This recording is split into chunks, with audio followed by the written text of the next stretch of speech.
മനസ്സിലായല്ലേ? നരേന്ദ്രമോദി വീണ്ടും അധികാരത്തിലെത്തുമെന്ന് പറഞ്ഞതുപോലെയാണ് ഞാൻ പിണറായി മൂന്നാമത്തേതെന്ന് പറയുമ്പോഴത്തേക്ക് ഇവിടെ UDF വരാനാണ് ചാൻസ് ഉള്ളതായിട്ടുള്ളത്. മനസ്സിലായില്ലേ? ഭരണമാറ്റം സംഭവിക്കുമെന്ന് പ്രവചനത്തിൽ തന്നെ പറഞ്ഞു.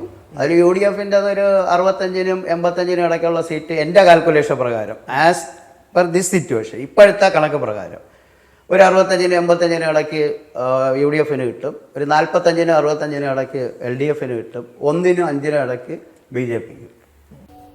UDFകാരുടെ മനസ്സിൽ ലഡ് പൊട്ടിക്കഴിഞ്ഞു കേട്ടോ.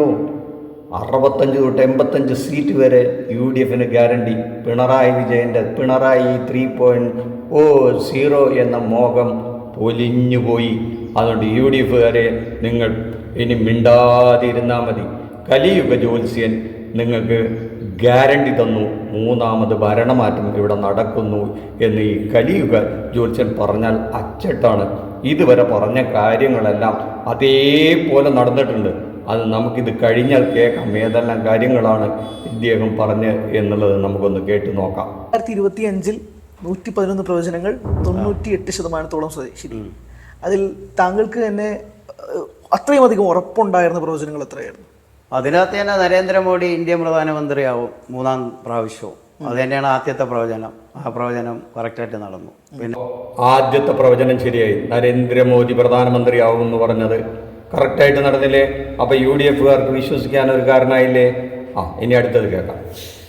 നമ്മുടെ അച്യുതാനന്ദൻ, ഒരു മുതിർന്ന കമ്മ്യൂണിസ്റ്റ് നേതാവിൻ്റെ മരണം, അങ്ങനെ പോകുന്ന ഒരുപാട് പ്രവചനങ്ങളൊക്കെ എനിക്കുണ്ട്. പക്ഷെ ഒരു എത്തിക്സ് പ്രകാരം നമുക്ക് ഈ മരണവും കാര്യങ്ങളൊന്നും പേര് പറയാൻ പറ്റില്ല. ഞാൻ ഈ 2026 ഒരു പ്രവചനം എഴുതി, മുതിർന്ന ഒരു സിനിമാ നടൻ്റെ മരണം. ശരിക്കും അത് ശ്രീനിവാസനെ മനസ്സിൽ കണ്ടുകൊണ്ടാണ് അത് എഴുതിയത്. പക്ഷേ ശ്രീനിവാസൻ മരിക്കും എന്ന് പറയാൻ പറ്റില്ല. അദ്ദേഹം വളരെ കൃത്യമായിട്ടുള്ള പ്രവചനങ്ങളാണ് നടത്തിയത്. ഏത് ഒരു മുതിർന്ന കമ്മ്യൂണിസ്റ്റ് നേതാവ് മരിക്കുമെന്ന് അദ്ദേഹം പറഞ്ഞു. അച്യുതാനന്ദൻ ഒരു 100 വയസ്സിൻ്റെയൊക്കെ മുകളിലായിട്ട് കിടപ്പുണ്ടായിരുന്നു. എല്ലാ വർഷത്തെ പ്രവചനത്തിലും ഇത് ഉൾപ്പെടുത്തിയിരുന്നോ എന്ന് നിങ്ങൾ ചോദിക്കരുത്. എന്തായാലും 2025 അത് ഉൾപ്പെടുത്തി, അത് നടന്നുവല്ലോ എന്നാണ് പറയുന്നത്. പിന്നെയോ നമ്മുടെ ഒരു മുതിർന്ന സിനിമാ നടൻ, ഏത് മനസ്സ് കണ്ടുകൊണ്ടാണ്, ശ്രീനിവാസനെ മനസ്സ് കണ്ടുകൊണ്ടാണ്. എന്തോ ആ വീട്ടുകാരറിയാതിരുന്നത് ഭാഗ്യം കേട്ടോ. ഇതെങ്ങാനും ആ ശ്രീനിവാസൻ്റെ മക്കൾ അറിഞ്ഞിരുന്നെങ്കിൽ ഈ പ്രവചനം നടത്താൻ സാധിക്കുമായിരുന്നു എന്ന് എനിക്കറിഞ്ഞുകൂടാ. എന്തായാലും അങ്ങനെ 2 മരണങ്ങൾ പുള്ളി പ്രവചിച്ചു. അത് രണ്ടും നടന്നു. പക്ഷെ പേര് പറയാൻ പറ്റില്ലല്ലോ, മരണമല്ലേ. അവനവൻ്റെ ജീവനിൽ ഒരു ഭയം ഉണ്ടാവുമല്ലോ. എന്തായാലും ശരി, അത് രണ്ടും നമുക്ക് സമ്മതിച്ചു കൊടുക്കാം. ഇനി ബാക്കി എന്തെല്ലാമാണ് ഈ 2026 സംഭവിക്കുക എന്നും കൂടെ നമുക്കൊന്ന് കേട്ടു നോക്കാം. ഈ 26 നമ്മൾ ഭയക്കേണ്ട ഭൂകമ്പങ്ങളാണ്. ഭൂകമ്പം ഏഷ്യയിലാണ് നടന്നു കഴിഞ്ഞാൽ അടുത്ത ഞാൻ പറയും ഇത് അറേബ്യൻ രാജ്യത്താണ് നടക്കാൻ പോകണം അടുത്തത്. അത് നമ്മൾ ഈ സൂര്യനും ചന്ദ്രനും ഭൂമിയും ഇത് തമ്മിൽ കാൽക്കുലേറ്റ് ചെയ്തിട്ട് അതിൻ്റെ ആഡ് ഓൺ ആയിട്ട് നമ്മൾ കുജനും ശനിയും ഇതുമായിട്ട് വരും, ബുധനും വയ്ക്കും. അഥവാ ഫോൾട്ട് വന്നിട്ടുണ്ടെങ്കിൽ പോലും ഈ പ്രവചനങ്ങളിൽ മനുഷ്യരുമായിട്ട് ബന്ധപ്പെട്ട കാര്യങ്ങളാണ്. അതുകൊണ്ട് മരണങ്ങൾ പറയുമ്പോൾ അതിനാർക്കും വെട്ടിമറിക്കാൻ പറ്റില്ല. മനസ്സിലായില്ലേ? അപ്പം ഇങ്ങനെ കുറേ കാര്യങ്ങളുണ്ട് നമ്മൾ കാണുന്നു. ഇപ്പോൾ സൂര്യൻ കിഴക്ക് ഉദിക്കുന്നു, പടിഞ്ഞാറ് അസ്തമിക്കുന്നു നമ്മൾ കാണുന്നു. പക്ഷെ സൂര്യൻ ഉദിക്കുന്നുമില്ല, അസ്തമിക്കുന്നുമില്ല. കലിയുഗ ജ്യോത്സ്യനെ നമ്മൾ സമ്മതിച്ചു കൊടുക്കണോ? സൂര്യൻ കിഴക്കുദിക്കുന്നു, പടിഞ്ഞാറ് അസ്തമിക്കുന്നു എന്ന് ഇത് രണ്ടും ചെയ്യുന്നില്ല എന്നാണ് പറയുന്നത്. വലിയ കണ്ടുപിടുത്തമായി പോയി. എന്തായാലും സമ്മതിച്ചു കൊടുത്തു കേട്ടോ. നമ്മൾ ആദ്യമായി കേൾക്കുന്നതാണല്ലോ, അതുകൊണ്ട് നമുക്ക് സമ്മതിച്ചു കൊടുക്കാം. എന്തായാലും നമുക്ക് ഈ കേരളത്തിലെ കാര്യമൊക്കെ വിട്ടിട്ട് അങ്ങ് തമിഴ്നാട്ടിൽ എന്താണ് ഇനി അടുത്ത ഇലക്ഷനിൽ നടക്കാൻ പോകണമെന്നും കൂടെ ഒന്ന് ചോദിക്കാലോ. പിന്നെയോ ഈ പറഞ്ഞതിൻ്റെയൊക്കെ ഒരു ക്രെഡിബിലിറ്റിയെ പറ്റിയും കൂടെ അറിഞ്ഞ് ഇതിൻ്റെ ഒരു ഫിനിഷിങ് ഭാഗമുണ്ട് കേട്ടോ. അതാണ് സസ്പെൻസ് ഉള്ളത്. അത് നിങ്ങൾ മിസ് ചെയ്യരുത്. അതുകൊണ്ട് ഈ വീഡിയോ മുഴുവനെ കാണണം കേട്ടോ. ലാസ്റ്റാണ് ഏറ്റവും രസകരമായ സസ്പെൻസ് ഉള്ളത്. എല്ലാം നമ്മുടെ രാഷ്ട്രീയ തമാശകളിൽ ഉൾപ്പെടുത്തിയാൽ മതി. അതുകൊണ്ട് ഈ ചാനലും കൂടെ ഒന്ന് സബ്സ്ക്രൈബ് ചെയ്ത് വെച്ചോളൂ. വിജയെ സംബന്ധിച്ചോളം 2025 മാർച്ച് മുതൽ 2027 ജൂലൈ വരെ സമയം മോശമാണ്. അതായത് അദ്ദേഹത്തിന് ശത്രുക്കളുണ്ടാവും. അദ്ദേഹത്തിന് ചില സമയം പിടിച്ചിരിക്കാൻ പറ്റും, ചില സമയം പിടിച്ചിരിക്കാൻ പറ്റും. അതുകൊണ്ടാണ് ഈ ദുരന്തം വരെ ഉണ്ടായതാണോ? അല്ല, ദുരന്തത്തിൻ്റെ അത് മാത്രമല്ല, അതൊക്കെ അതിൻ്റെ ഭാഗമായിരിക്കും. ആ സമയത്ത് ഇവർക്കെന്ന് പറഞ്ഞാൽ വിജയ് സംബന്ധിച്ചോളം കണ്ടാശനി കാലമാണ് ഇപ്പം. മനസ്സിലായില്ലേ? കണ്ടാശനി കാലം വരുമ്പോഴത്തേക്ക് സ്വാഭാവികമായിട്ട് ഇങ്ങനെ ശത്രുക്കളുടെ കൂടും, ഇങ്ങനെയുള്ള പേരുദോഷം വരും, കേസുകൾ വരാം. ഇതൊക്കെയാണ് നമ്മുടെ ജ്യോതിഷത്തിൽ പറയുന്നത്, കണ്ടാശനിയിൽ കൂടുതലും പറയുന്നത്. അപ്പോൾ അദ്ദേഹം ഇപ്പോൾ കണ്ടാശനിയിലൂടെയാണ് കഴിഞ്ഞു പോകുന്നത്. ഇപ്പോഴത്തെ നെറ്റിലെ ഡേറ്റ കിട്ടിയിട്ട്, അദ്ദേഹത്തിൻ്റെ ഡേറ്റ എനിക്ക് വ്യക്തമായിട്ടല്ല, ഇപ്പോൾ അദ്ദേഹത്തിൻ്റെ അത് വെച്ചിട്ട് ഉള്ള പറയുകയാണെങ്കിൽ അദ്ദേഹത്തിന് കണ്ടാശനി കാലത്തിലൂടെയാണ് കടന്നു പോകുന്നത്. മനസ്സിലായില്ലേ? അത് 27 ജൂലൈ വരെയാണ് അദ്ദേഹത്തിന് മോശമായിട്ടുള്ള സമയം വരുന്നത്. അത് കഴിഞ്ഞ് അദ്ദേഹത്തിന് നല്ലതായിട്ട് വരും.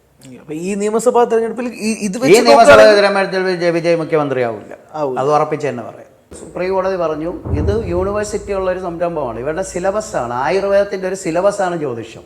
ജനങ്ങൾക്ക് അറിവില്ല, അവരിതൊരു അന്ധവിശ്വാസം എന്നൊക്കെയാണ് കാണുന്നത്. പക്ഷേ അത് തെളിവോടെ സുപ്രീം കോടതി കൊടുത്തിട്ട് അവിടെ നിന്നൊരു ഓർഡർ ഉണ്ട് 2017. അത് കണക്കാണ്, കണക്കറിയാമെങ്കിൽ അത് ചെയ്യാൻ പറ്റും. a+b² = a² + 2ab + b². അതുപോലെ ജ്യോതിഷത്തിനകത്തൊരു ഇക്വേഷൻ ഉണ്ട്. അപ്പം അങ്ങനെ a+b² = a² + b² + 2ab എന്ന പോലെ വളരെ കൃത്യമായി ശാസ്ത്രീയമായുള്ള ഒരു കണക്ക് പ്രകാരം കണക്ക് കൂട്ടിയാണ് അദ്ദേഹം ഇതെല്ലാം പറയുന്നത്. അത് യൂണിവേഴ്സിറ്റി അംഗീകരിച്ചതാണ്, സുപ്രീം കോടതി അംഗീകരിച്ചതാണ്, ആയുർവേദത്തിൻ്റെ സിലബസാണ്. എന്തായാലും നമുക്ക് ഇതേ കണക്ക് പ്രകാരം അദ്ദേഹം 2021 ഒരു പ്രവചനം നടത്തി. അതും കൂടെ കേട്ടിട്ട് ഈ കണക്കും ശാസ്ത്രവും എങ്ങനെയുണ്ടെന്ന് നമ്മുടെ പ്രേക്ഷകർ തന്നെ വിലയിരുത്തട്ടെ. ലോക സമസ്ത സുഖിനോ ഭവന്തു.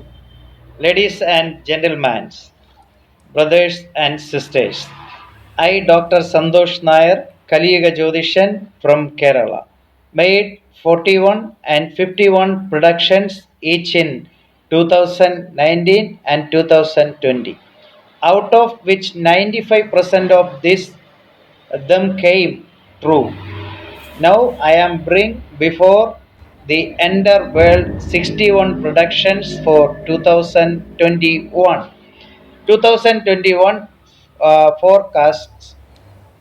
First, man-made virus will be spread in the world between February and August. This virus will affect the human veins. It should be seen as a biological weapon. Government authorities should take appropriate actions to counter this disease. Vaccines will be successful. The vaccines made by Russia and China will be successful. 5.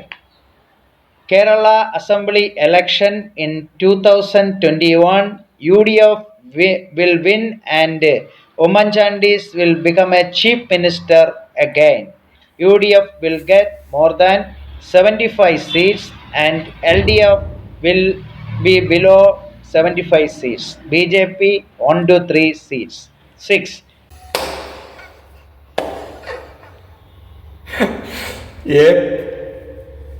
a+b² = a² + b² + 2ab പ്രകാരം കണക്ക് കൂട്ടിയപ്പോൾ 2021 UDF ആണ് അധികാരത്തിൽ വരിക, അതും ഉമ്മൻചാണ്ടി സാറാണ് മുഖ്യമന്ത്രിയാവുക എന്നൊക്കെ പറഞ്ഞ കാര്യങ്ങൾ എങ്ങനെയാണ് ഭവിച്ചത് എന്നിപ്പോൾ നമ്മൾ അനുഭവിച്ചു കൊണ്ടിരിക്കുകയാണ്. പിണറായി വിജയൻ വീണ്ടും അധികാരത്തിൽ വന്നു 99 സീറ്റോടുകൂടി. ഒരു കാര്യം കൂടെ പറയാട്ടോ, പണ്ട് ഞാൻ പറഞ്ഞു കേട്ടതാണ്. പണ്ടൊരു ജ്യോത്സ്യനുണ്ടായിരുന്നു, ഒരു കുടുംബ ജ്യോത്സ്യൻ. ഒരു വീട്ടിലെ ഒരു സ്ത്രീ ഗർഭമായിട്ടിരിക്കുകയായിരുന്നു. അപ്പോൾ ആൺകുട്ടികളൊന്നും ഇല്ലായിരുന്നു ആ കുടുംബത്തിൽ. അപ്പോൾ ഈ കുട്ടി ആണാണോ പെണ്ണാണോ എന്ന് അറിയാനായിട്ട് വീട്ടുകാർക്ക് വലിയ ഒരു കൗതുകമായി. അപ്പോൾ ജ്യോത്സ്യനെ വിളിച്ച് വരുത്തി കവടി നിർത്തിയിട്ട് അദ്ദേഹം ഇപ്പോൾ പെണ്ണാണെന്ന് പറഞ്ഞാൽ ഈ വീട്ടുകാർക്ക് കോപം വരുന്ന അദ്ദേഹത്തിന് മനസ്സിലായ സ്ഥിതിക്ക് അദ്ദേഹം ഒരു പണി ഒപ്പിച്ചു. കുട്ടി ആൺകുട്ടിയാണെന്ന് ഇവരോട് പറഞ്ഞു. വീട്ടുകാർ വലിയ ഹാപ്പിയായി വലിയൊരു ദക്ഷിണ ഈ ജ്യോത്സ്യന് കൊടുക്കുകയും ചെയ്തു. പക്ഷെ പോകുന്ന വഴിക്കാന്നൊക്കെ ഈ കഴുക്കുവലാണല്ലോ വീട്ടിൽ, ഇതുപോലെ ടെറസ് വീടൊന്നും അല്ലാത്തതുകൊണ്ട്. അപ്പോൾ ഈ പുള്ളി അറിയാതെ ഈ ഒരു പെൻസിലെടുത്തിട്ട് കഴുക്കോലിൽ എഴുതി വെച്ചു, കുട്ടി പെൺകുട്ടിയായിരിക്കും എന്ന് കഴുക്കോലിൽ എഴുതി വെച്ചു. അപ്പോൾ പുള്ളിക്ക് എന്തായാലും ഉറപ്പായി ഒന്നുകിലോ ആണ് അല്ലെങ്കിൽ പെണ്ണ്. അപ്പോൾ ആൺകുട്ടിയാണ് ജനിച്ചതെങ്കിൽ പുള്ളി പറഞ്ഞത് ശരിയായി. ഇനി അഥവാ പെൺകുട്ടിയാണ് ജനിക്കുന്നതെങ്കിൽ പുള്ളിക്ക് പറയാലോ, എനിക്കത് അന്നേ അറിയാമായിരുന്നു, ഞാൻ നിങ്ങൾ ആ കഴുക്കോലിൽ പോയിട്ട് ഒന്ന് നോക്കൂ, ഞാൻ അവിടെ അന്നേ എഴുതി വെച്ചിട്ടുണ്ട്, നിങ്ങൾക്ക് വിഷമാവുമല്ലോ എന്ന് വിചാരിച്ചിട്ടാണ് എഴുതി വെച്ചത് എന്ന് പറയാലോ എന്ന് പറഞ്ഞൊരു കഥ ഞാൻ പറഞ്ഞു കേട്ടിട്ടുണ്ട്. അപ്പോൾ ഈ ജ്യോത്സ്യത്തിനെ പറ്റി ഇത്രയേ ഉള്ളൂ. അദ്ദേഹം കുറേ പ്രവചനങ്ങൾ നടത്തും. അത് ലോകത്തിൽ എവിടെയെങ്കിലുമൊക്കെ എന്തെങ്കിലുമൊക്കെ സംഭവിച്ചുകൊണ്ടേയിരിക്കുമെന്ന് അദ്ദേഹത്തിന് അറിയാം. സിനിമയിൽ ഏതെങ്കിലും ഒരു നടൻ വയസ്സായിട്ട് മരിക്കാത്ത വർഷങ്ങളില്ല എന്ന് നമുക്കറിയാം. രാഷ്ട്രീയത്തിൽ ഏതെങ്കിലും ഒരാൾ മരിച്ചുകൊണ്ടിരിക്കും. ഈ കമ്മ്യൂണിസ്റ്റ് നേതാവ് മരിക്കുമെന്ന് ഈ 2021 അദ്ദേഹം പറഞ്ഞിട്ടുണ്ട് കേട്ടോ, വയസ്സായ ഒരാൾ. അന്നും അച്യുതാനന്ദന് വയസ്സായിരുന്നു, മരിച്ചില്ല. പക്ഷെ അതുകൊണ്ട് അദ്ദേഹത്തിന് അത് തെറ്റിപ്പോയി എന്ന് പറയുന്നത്. വേറെ ആരെങ്കിലും മരിച്ചിട്ടുണ്ടെങ്കിൽ അതെല്ലാം അങ്ങോട്ട് ചാർത്തി കൊടുക്കാമല്ലോ. അഥവാ അച്യുതാനന്ദനാണ് മരിച്ചിരുന്നെങ്കിൽ അത് പറയാലോ. അപ്പോൾ എന്തായാലും ഇതൊക്കെ തന്നെയാണ് ഈ പ്രവചനങ്ങളുടെ കണക്ക് എന്ന് മാത്രമാണ് പറയുന്നത്. ഇത് കണ്ട് UDFകാർ പണിയെടുക്കാതിരിക്കരുത്. അവർക്ക് ജയിക്കണമെന്നുണ്ടെങ്കിൽ അവർ ആത്മാർത്ഥമായി ജോലി ചെയ്തേ പറ്റൂ എന്നുള്ള കാര്യത്തിൽ തർക്കമില്ല എന്നേ പറയാനുള്ളൂ. നന്ദി, നമസ്കാരം. മറ്റൊരു വിഷയവുമായി മറ്റൊരു എപ്പിസോഡിൽ കാണുന്നവരെ താങ്ക് യു.